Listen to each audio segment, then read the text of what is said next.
Hello, everybody. This is Adam Gellert from the Activation Movement here. Today, I wanted to talk about a topic of I am a sheep, and and the reason why this is something that's come up that I wanted to talk about was I've seen on a lot of social media posts with the political environment we're in, a lot of people defiantly posting these images of sheep, sometimes with masks on, trying to just imply something with that in terms of being controlled by the world or the government. And I've seen some posts that will say, it'll have a picture of a flock of sheep, and then there's another picture next to it with a bunch of lions out on the prowl, and they'll say, "I am not a sheep," and very proudly saying, "I am not a sheep." And I've seen enough people wanting to post that they're not a sheep in the environment we're in. And I don't want to get into all the politics of right and wrong with that. But the reason why I really decided to want to spend some time talking about what that means is it does raise some flags for me around people being very defiant or independent minded around, I'm not a sheep. I'm not going to just follow the rules, and I'm going to do what I want to do. Just because from a Christian's perspective and a biblical perspective, we can see where being a sheep is actually a good thing in terms of what that means to follow Jesus. And so we'll talk about that a little bit today. And so I just wanted to really bring that up and really declare, for the purposes of the kingdom and following Jesus, I do want to be a sheep. And so one of the things you'll look at and we'll look at a couple things. We'll look at scripture and what that means to be a sheep versus a goat. And then we'll talk about the behavior of those two different animals and why Jesus talks about separating the sheep from the goats in the end time judgment, because of, and how this ties into people's feeling like I am not a sheep.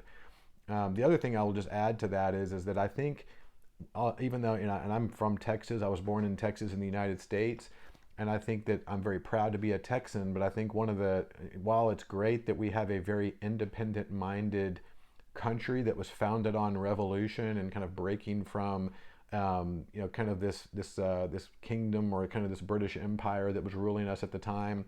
And then even Texans, were also independent minded in terms of fighting for their freedom against Mexico. There's a lot of this independent spirit that, while it can be a good thing to have that type of a spirit, I think that there's a watch out in terms of being so rebellious and independent minded that we don't really want to listen to authority and don't want to be obedient to being sheep. And so I think it's kind of an insult to be called a sheep. And I just want to call attention to that again as a reference point before we get into the details around, what that really means. So you can see where in Scripture Jesus talks all the time about being the shepherd, and looking after his flock, and that his sheep hear my voice. And then we can go through tons of scripture, and you can look that up yourself around what it means to be a sheep. But we'll just read a few references that I have here. Psalm 100, verse 3, "Know that the Lord, He is God. It is He who made us, and we are His. We are His people and the sheep of His pasture." And then we also see where in Matthew 9:36, when Jesus saw the crowds, He had compassion for them because they were harassed and helpless like sheep without a shepherd. And in John 10:11, "I am the good shepherd. The good shepherd lays down his life for the sheep." And so we see where there's several references, and there's several more we could talk about. But the one that I wanted to really center around from a scriptural standpoint is this difference between a sheep and a goat. And we'll talk a little bit about what the behaviors of those two animals look like in reality too, and how that can relate to, if you're coming out and saying, "I am not a sheep," just being careful of what you're saying there. And in Matthew 25, verse 31, we'll start there. "But when the Son of Man comes in his glory, and all the holy angels with him, then he will sit on the throne of his glory." This is Jesus. "Before him all the nations will be gathered, and he will separate them one from another, as a shepherd separates the sheep from the goats. He will set the sheep on his right hand, but the goats on his left. Then the king will tell those on his right hand, the sheep, Come, blessed of my Father, inherit the kingdom prepared for you for the foundation of the world. For I was hungry, and you gave me food to eat. I was thirsty, and you gave me drink. I was a stranger, and you took me in. I was naked, and you clothed me. I was sick, and you visited me. I was in prison, and you came to me. So you can see there where Jesus is separating the sheep from the goats, and the sheep are on his right, and the goats are on his left, and the ones on his right are the ones that inherit the kingdom. So when you look at that, he talks about that the ones that are going to be inheriting the kingdom with him are in fact sheep. And so why is that? And we'll look at some behaviors of sheep versus goats. I kind of looked some of this up myself, did some research, kind of supported what I thought that all this meant. When I think about from my own lack of limited knowledge of what sheep and goats are like. My parents have a farm or ranch outside of the Dallas-Fort Worth area, so I've been around them a little bit. And really, you're looking at the difference between sheep and goats and why Jesus is making this analogy. There's maybe some other reasons, but when you look at this, sheep are dependent on their shepherd. They have a reputation for not topping the list of most intelligent animals, but they do trust and depend on their shepherd. Goats, on the other hand, have a reputation for self-reliance and stubbornness. This could perhaps reflect the worldly idea of leaning on oneself for support and guidance rather than God, just something that I pulled from an article I read.